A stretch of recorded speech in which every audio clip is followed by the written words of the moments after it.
These are the Kaira Bentley puppies. They are 1 week old. And they are little bruisers. Fat, chubby little things. Very content and calm. So I'm going to introduce to you her babies. First up, this is Kaiser. He is a salt and pepper boy. Very nice markings. Little extra white patch on the chest. You can see he's pretty chill. So that is Kaiser, blue collar.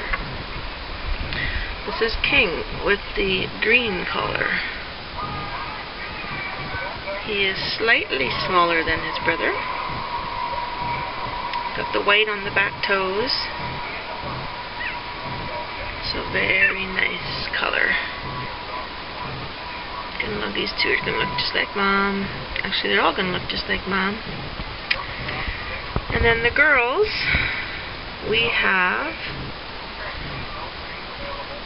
Candy at the bottom here.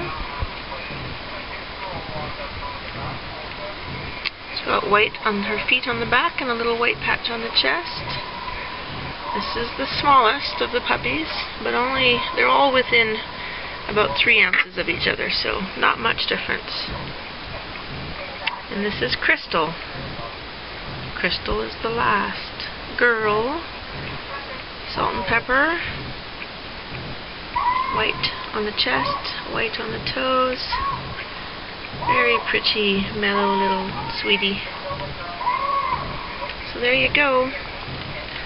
There are the Kaira Bentley puppies, 1 week old.